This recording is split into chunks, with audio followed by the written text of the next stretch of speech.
Dalam sejarah rock and roll, nama Guns N' Roses menjadi salah satu band rock dengan karir paling gemilang sejagat raya. Mulai dari album yang terjual puluhan juta kopi hingga tur dunia 3 tahun tanpa henti pernah mereka rasakan. Namun, di balik mulusnya laju karir band ini, tersimpan kisah persahabatan yang rumit dan mengharukan. Kisah dua sahabat, Axl Rose dan Izzy Stradlin, yang berjuang bersama dari bawah, meraih mimpi dalam genggaman, lalu terpecah belah dilibas ego rockstar yang menggerogoti ketika satu persatu yang mereka cita-citakan justru mulai terwujud.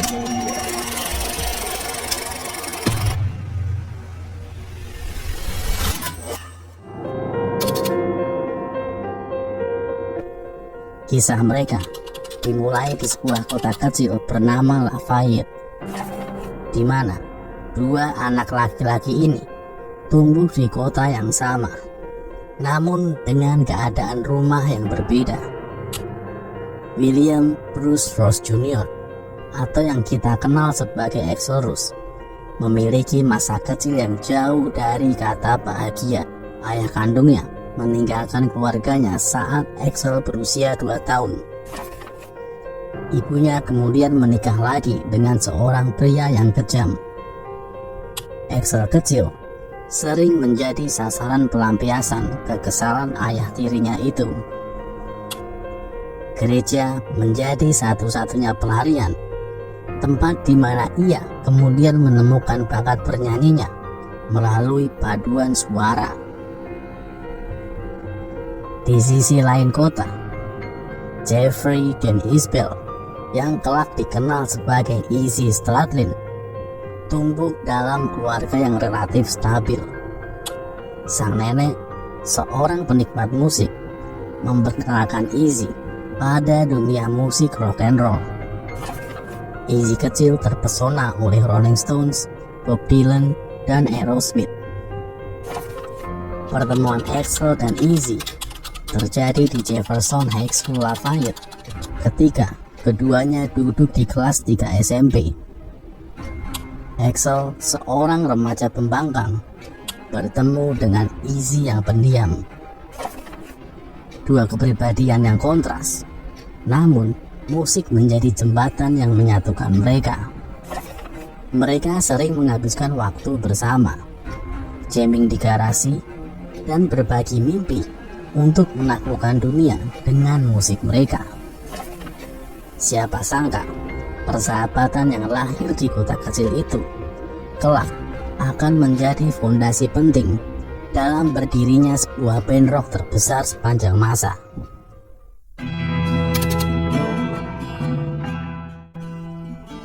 Lafayette terasa terlalu kecil untuk menampung mimpi besar Axl dan Izzy. Hollywood, kota impian para musisi, memanggil mereka. Dengan tekad membara, di tahun 1982, Axl memutuskan untuk hijrah ke Los Angeles. Di sana, dia mencoba beberapa kali membuat band, namun tak pernah menemukan kecocokan. 1 tahun setelahnya, di tahun 1983, Izzy mengikuti jejak Axl pindah ke Los Angeles untuk mewujudkan mimpinya. Los Angeles ternyata tidak mudah untuk ditaklukkan. Tempat ini seperti rimba liar yang tak pernah permisif untuk para pemimpi seperti mereka. Di sana, Axl dan Izzy harus merasakan hidup di apartemen sempit, tidur di sofa teman, bahkan sempat menjadi kelinci percobaan Universitas California, di mana saat itu mereka berdua disuruh merokok dan dibayar $8. Di tengah banyaknya band-band glam rock Sunset Strip, Axl dan Izzy mencoba peruntungan dengan membentuk band bernama Hollywood Rose. Band ini sempat merekam 5 demo lagu di tahun 1984. Namun, jalan menuju sukses tak selalu mulus. Hollywood Rose sempat bubar sebelum mereka merilis apa-apa. Dan akhirnya pada tahun 1985, Axl dan Easy dipertemukan oleh Tracy Guns, gitaris dari LA Guns. Dari Abu Hollywood Rush dan LA Guns inilah lahir sebuah band yang mengubah sejarah rock and roll. Sebuah band yang akan mendefinisikan generasi, bernama Guns N' Roses. Beberapa saat setelah Guns N' Roses terbentuk, 3 personel awal mereka memutuskan untuk keluar dari band. Guns N' Roses menyisakan 2 personel awal, yaitu Axl dan Easy, dan 1 personel baru bernama Duff McKagan. Dalam keputusasaan itu, Slash dan Steven Adler hadir menjadi penyelamat band yang nyaris bubar ini. Dengan mimpi-mimpi besar yang sedang mereka upayakan, akhirnya pada 4 Juni 1985, formasi Guns N' Roses paling fenomenal ini lahir. Axl Rose, Izzy Stradlin, Slash, Duff McKagan, dan Steven Adler. Sebuah kombinasi kepribadian yang eksplosif, namun nampak sempurna dari segala sisi. Bersama Slash, Duff, dan Steven, mereka hadir sebagai ancaman baru yang siap menggeser para jawara rock dunia. Musik yang jujur, tanpa polesan berlebih, dan aksi panggung yang liar menjadi amunisi utama yang dibawa oleh Guns N' Roses. Pada bulan Juli 1987, album debut mereka, Appetite for Destruction, dirilis. Sebuah masterpiece yang mengubah sejarah rock and roll. Guns N' Roses mencapai puncak kejayaan. Mereka menjadi band rock terbesar di dunia. Axl Rose dan Izzy Stradlin, 2 sahabat dari kota kecil Lafayette, telah menaklukkan dunia dengan musik mereka. Konser mereka selalu penuh sesak dan dinanti-nanti. Liputan media tak henti-hentinya dan penghargaan musik berserakan di depan mata mereka. Namun, di balik gemerlap kesuksesan itu, tanda-tanda keretakan hubungan Izzy dan Axl mulai nampak ke permukaan. Gaya hidup rock and roll yang liar menyeret mereka ke dalam pusaran pesta, narkoba, dan masalah hukum. Axl dengan ego yang semakin besar dan mood swing yang parah, sering terlibat pertengkaran dan skandal. Ia pernah meninju David Bowie, mengancam Johnny Thunders, hingga mengaku kerasukan arwah John Bonham. Sedangkan Izzy, yang selalu menghindari sorotan media, mulai merasa tak nyaman dengan arah visi misi yang diambil oleh band mereka. Keretakan mulai semakin terlihat, merambah ke ranah musikal. Axl terobsesi dengan perfeksionisme dalam berkarya dan menginginkan kontrol penuh dalam setiap penciptaan karya Guns N' Roses. Sementara intuisi musik Izzy lebih mendambakan spontanitas dalam penciptaan karya Guns N' Roses. Tak hanya itu, perbedaan visi dan gaya hidup mereka juga semakin melebar dan berjarak. Axl ingin Guns N' Roses menjadi lebih besar, lebih megah, dan lebih ambisius. Sebaliknya, Izzy justru ingin kembali ke akar rock and roll yang apa adanya. Ketegangan di antara mereka semakin memuncak. Pertengkaran sering terjadi, baik di dalam maupun di luar panggung. Izzy mulai menarik diri, menghindari semua hingar-bingar pesta dan keglamoran dunia rockstar. Ketika mereka sedang melangsungkan tur, alih-alih menggunakan pesawat pribadi seperti teman-temannya itu, Izzy justru memilih menyendiri, berangkat menggunakan bus. Meski begitu, justru Izzy lah yang sering sampai lebih dulu.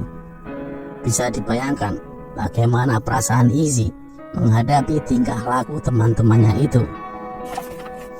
Sampai akhirnya pada November 1991, Izzy Stradlin memutuskan untuk hengkang setelah menyelesaikan sesi rekaman untuk album Use Your Illusion, meninggalkan band di puncak kejayaan dan meninggalkan sahabat yang telah bersama menggapai mimpi. Menurut Axl, Izzy keluar dari Guns N' Roses karena ia tidak siap bandnya menjadi besar. Apa yang mendorong Izzy mengambil keputusan seberat itu?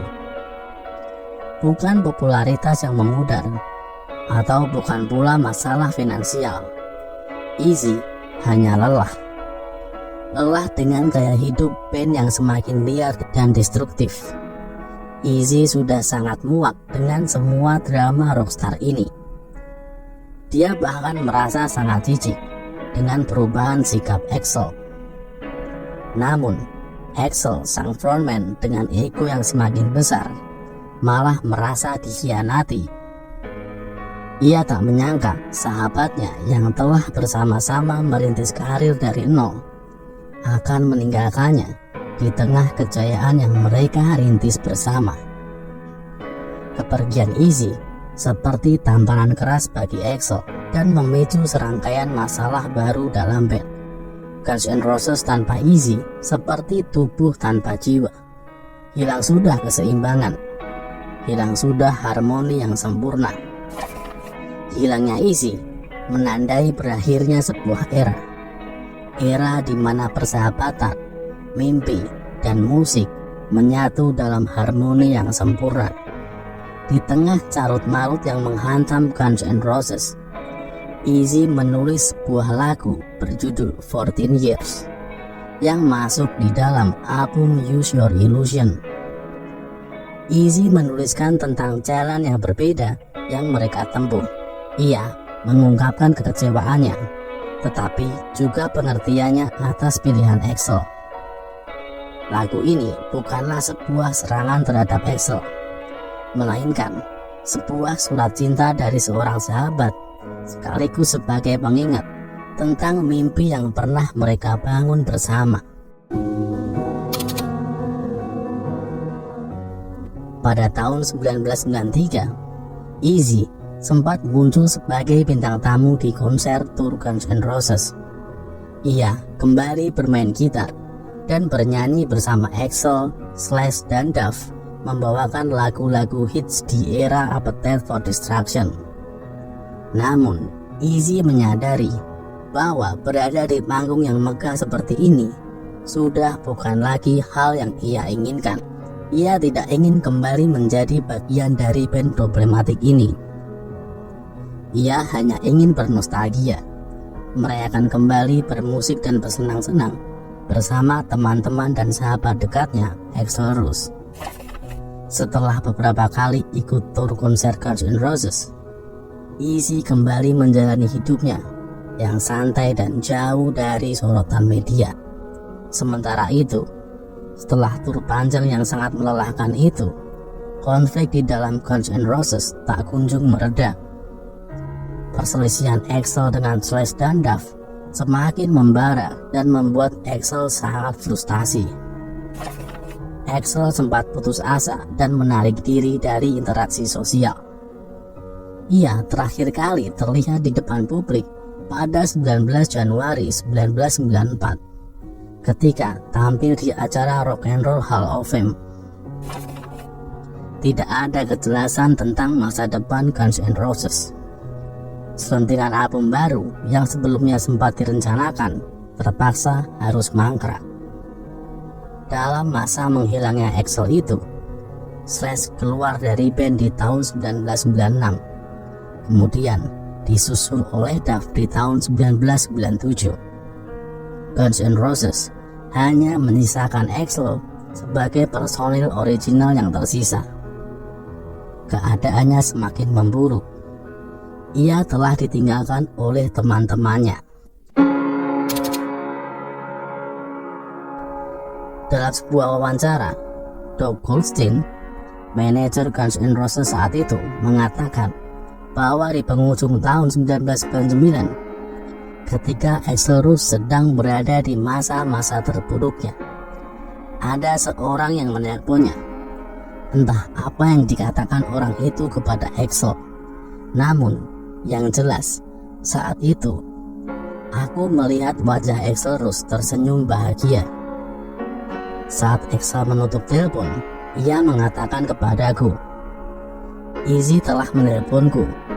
Setelah kejadian itu, di tahun 2000, untuk pertama kalinya sejak masa terasingnya dari tahun 1994, Axl kembali muncul di hadapan publik saat tampil bersama dengan Gilby Clarke, mantan gitaris Guns N' Roses yang dulu sempat menggantikan Izzy Stradlin. Tahun-tahun berlalu setelah bubarnya formasi paling fenomenal ini, Axl bersama Guns N' Roses terus berlayar dengan formasi baru. Sementara Izzy meniti karir solo yang lebih tenang. Ia menjalani hidup santai seperti yang ia inginkan. Hingga pada tahun 2016, Guns N' Roses reuni. Axl, Slash, dan Duff kembali menjadi satu band. Namun, Izzy tetap memilih jalan yang berbeda dari mereka semua. Ia memilih tetap menjauh dari hiruk-pikuk industri hiburan. Pada akhirnya, baik Axl maupun Izzy tetap memilih jalan yang berbeda. Mereka yang pernah bermusuhan dan tak bertegur sapa selama bertahun-tahun pun akhirnya bermaafan. Kemudian saling meletakkan masa lalu di belakang. Nothing lasts forever, ujar mereka dulu. Even cold November night.